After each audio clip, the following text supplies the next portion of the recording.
So we begin about the moon and Saturn.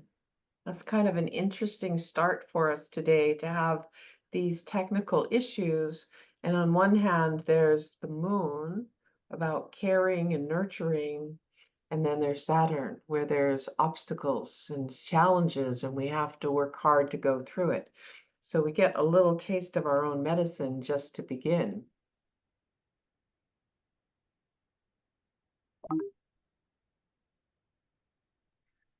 We are choosing this class today because the moon is in the sign of Cancer. Early degrees, yes, but as the day goes on, it will form an exact trine with Saturn.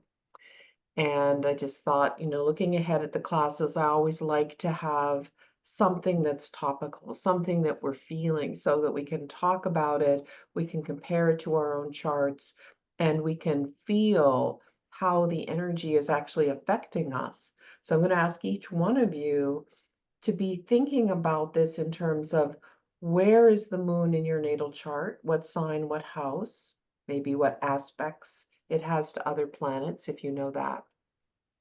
Where is Saturn in your natal chart? And its sign, what that means about a major karmic need for you in this life, maybe the planets that it's connected to and how it's affecting them. And then think about where the moon in Cancer is in your chart today, the area it's traversing, the way it's focusing its spotlight on that area. And Saturn, of course, is in Pisces since March of 2023, all the way till February 2026. During this time, it's going through one or two houses in your chart, and it is affecting any Pisces placements you have, angles, asteroids, of course, the sun, moon, planets. So in this day or two where those two energies are in a flowing connection, we have some ability to have them work together.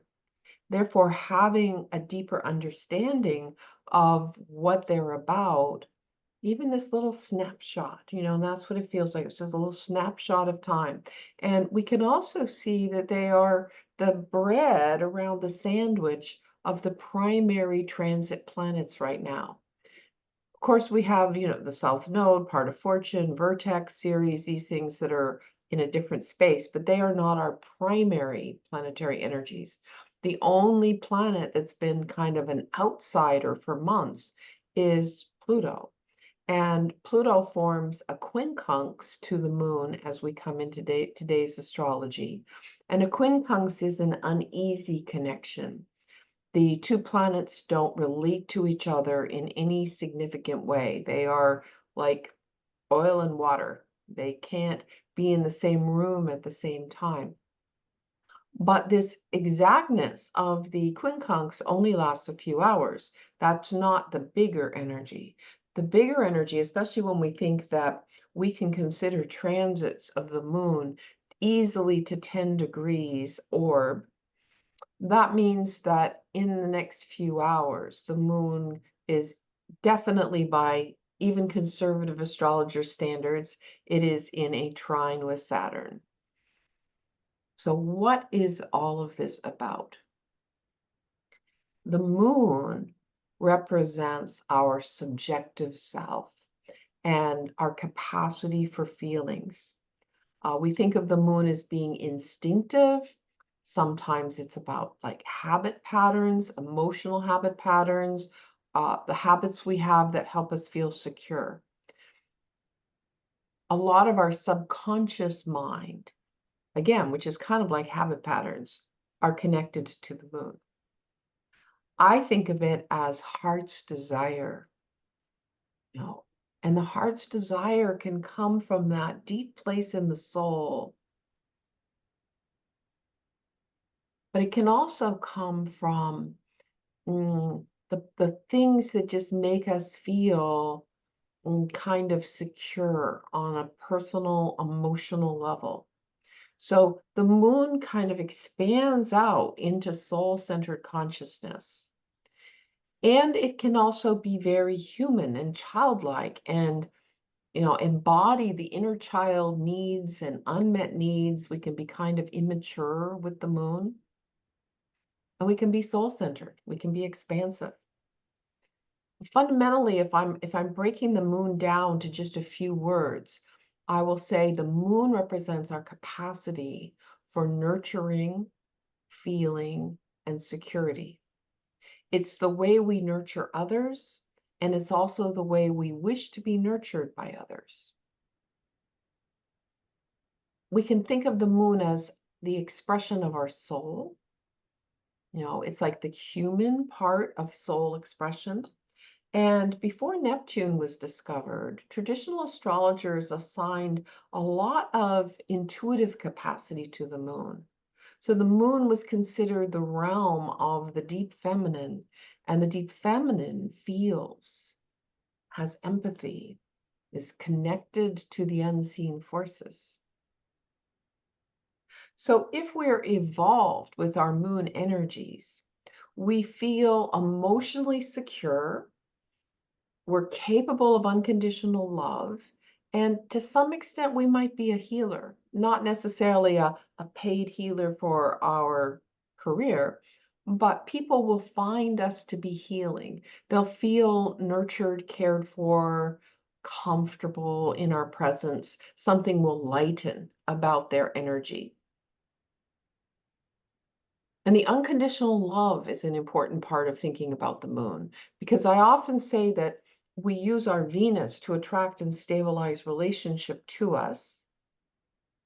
But then once we're in the relationship and we start to feel a little secure, or actually often insecure, like, will I lose this love?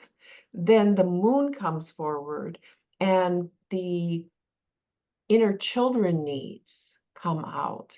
And oftentimes we find that we start out with kind of like a honeymoon period. And, and I'm referring here to romantic relationships, but even close friendships, we can have this, where we meet someone and it feels so great. It feels magical.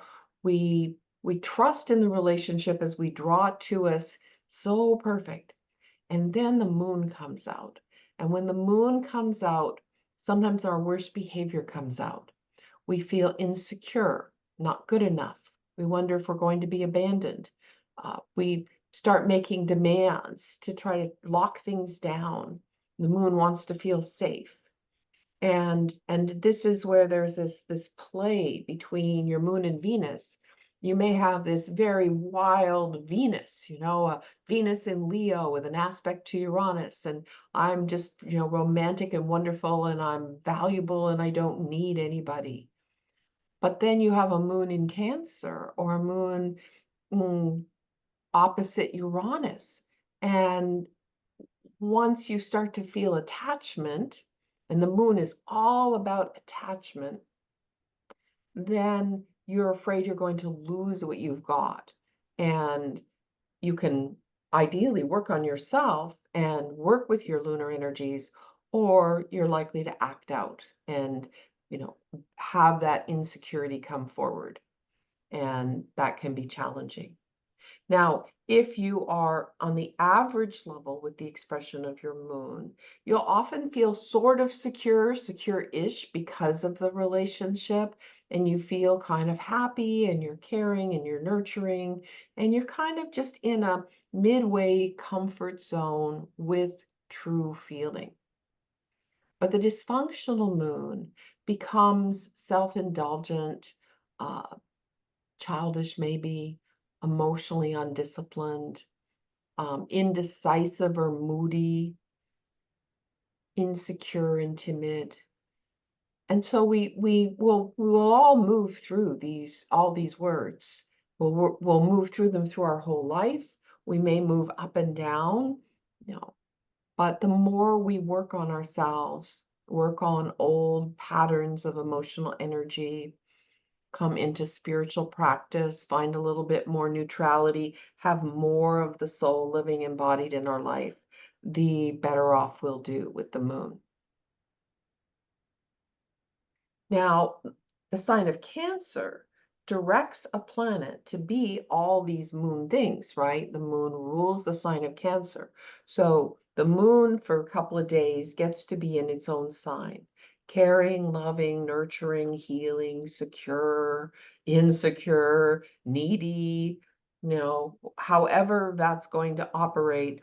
Maybe for the whole 2 days, you may find yourself a little bit of each thing. Remember, as the moon moves through the day, it's constantly aspecting planets. And people who are Cancerians or strongly Cancer will often find that their moods just change again and again. And if they track moon aspects through the day, they'll often be able to track why their emotions are changing so much. Now, Saturn as a planet, my keywords here are planet. Saturn is the part of us that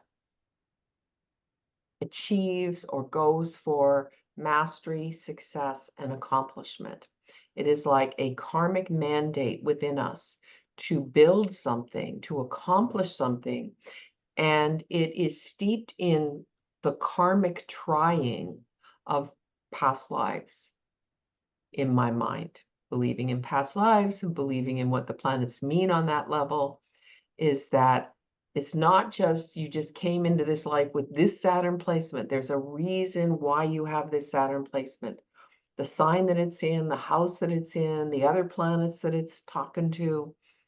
This is something that is within you on a level of, I've been working on this for a long, long time. In some ways, you're already a little bit frustrated or discouraged with it, but you can't stop doing it. Inside, the drive to build whatever your Saturn wants you to build is absolutely there. I think of it a lot of times as the demented moth. You just go to that flame, you're trying to do it, while you're doing it, you're building all the self energies, self-discipline, self-reliance, self-respect. You get comfortable with being alone, because even if you have other people that are building with you or you're delegating to them, there's something about the Saturn aspect in your chart that you will feel internally like it's all on you and you have to do the work. And to a certain extent, that is true. So you are learning with Saturn how to build the firm foundation. There's going to be nothing easy peasy with Saturn. You're not going to be able to just come in and do your Saturn thing by the time you're 20 or 25, which is why most of us who are getting a little older will say that we've come to appreciate Saturn and we're comfortable with it because we've seen over time that every Saturn process we were in, every new transit we had, that even though we struggled with it for a while and it felt hard, and we're trying to figure out how to let go of the part of life that doesn't work anymore and build the part of life that will work, the part that we really want, that we we're grateful when it's done. We wouldn't want to be where we were 3 years before. We wouldn't want the same structure. That wall needed to come down. And so with our Saturn, we need to know, again, where it is natally and what it's building, what that task is, and realize wherever it is in the chart, it is giving us a piece of the puzzle. It's working on a piece of this brick wall, and that piece of the brick wall extends back to the natal Saturn. So right now it's in Pisces, and therefore it is in the process of mastering all things Pisces. And as it does that, your Saturn, in whatever sign it is, has new information, has new strength, has new abilities. But remember, Saturn is not the planet of depression or discouragement or blockage. It's like you may feel these things while you're working with Saturn, but given that language is so important, it's really important to me that we think about Saturn in its positive, what it's here to accomplish with us, and not like we ignore the fact that it can be hard or that we'll feel delayed or discouraged while we're working on it. But we have to know that the delay and the discouragement is because we needed to slow down. We needed to go deep and understand things in a different way. If we had built the Saturn thing right away, let's say in the first 3 months of a 3-year Saturn transit, and we just said, oh, this is what I'm going to do. Yay, I'm going to do that now. We're working with styrofoam blocks at that point. We are not building a wall that will last. We have to struggle with the energy to get to a deeper level of accomplishment than we can even foresee at the beginning of the Saturn transit. So if we are evolved in our level of Saturn development, we will be masterful, successful. We will create this great work. We'll write the books. We'll build the family. We'll achieve the career with wonderful accolades. And if we're average, we're often just a hard worker. We might be a leader, we're driven, we're getting things done, we set goals, we're boundaried. We learn about boundaries with Saturn. But if we're dysfunctional with Saturn, then we can be very cold and cynical. We can be stuck. We can be depressed endlessly. We can be very materialistic and tyrannical even. And a negative Saturn, it can also be very stuck in duty and responsibility. Too much duty, too much responsibility, kind of endless hard work. It doesn't really lead to anything. It isn't aligned with one's plan. It's just kind of a habit pattern. And sometimes that can come with Saturn and the moon together, where there is this belief that to have love and to be accepted in the family meant, being overly responsible and doing all the work and sacrificing one's life force. So we'll talk about that in a moment as we talk about integration. Saturn in Pisces, where it's been since March of 2023 and stays until February 2026 again, is asking the planet Saturn to be attuned to bliss and oneness, to high love, to all things mystical. The sign of Pisces is about transcendent creativity, creativity that touches our heart and connects and engages with our soul, brings us into imagination and compassion. And with Pisces, we can have empathy. We can maybe be a little naive. Certainly, Pisces is known for self-doubt, fantasy, illusion, delusion. And then, at that more dysfunctional level, Pisces is about addictions and dependency, martyring ourselves, melting down, complete lack of connection to any kind of reality. So we need to attune ourselves with this Saturn. Saturn is taking us into our own Pisces realm and showing us the reality of how we're working with Pisces now. Are we kind of overdoing our dependencies? We may not all be addicts on the street, but we all have the things we do to numb out, right? It can be food, TV, overwork, over exercise, things that don't get noticed so much. It could be a little too much wine or weed every day. Whatever it is that is numbing us from the ability to be attuned to the oneness, attuned to high love. Saturn in this sign will be bringing it forward to us, and we'll be having a reality check at this time.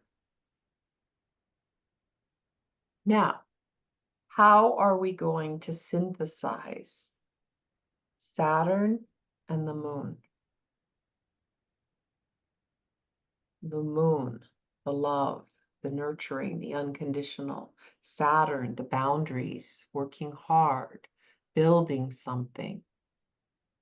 As I said many times, people get the message when you have Moon Saturn aspects in your natal chart, especially the hard aspects like squares, quincunxes, oppositions. You got a message in imprinting, which is also a message that was in your soul. So we're not going to blame the family here, because the family is just part of your life story. But you had that chart when you were born. So if you have Saturn in a hard aspect to the moon natally, then you got the message that you had to accomplish something to be loved. That is usually what you get. If you're lucky and the family was pretty evolved, you got good boundaries, unconditional love, sense of structure, and you're able to bring that into your life as an ability to be connected to feelings and also be connected to accomplishment, what the dream is, what the vision is. And you know how to take care of yourself, self-care. The two words that I like to put together for the moon and Saturn, or Cancer and Capricorn, is grounded love. Grounded love. And so that's the possibility here with these two planets in trine to each other in these days. So the moon in Cancer can bring us into unconditional love and nurturing and family and food and all things warm and cozy. And at the same time, Saturn in Pisces can be bringing us into boundaries and structure and accomplishment that is soul infused, is connected to empathy, really high states of love. So we've got personal love with Cancer, and then we've got this bigger love with Pisces. We might find that we want to do something that's more helpful for the world in general, not just our personal connections. So in the next segment of this class, what we'll do is we'll talk about how this energy is feeling to you, how it relates to your chart, and we'll look at a few chart examples in the class.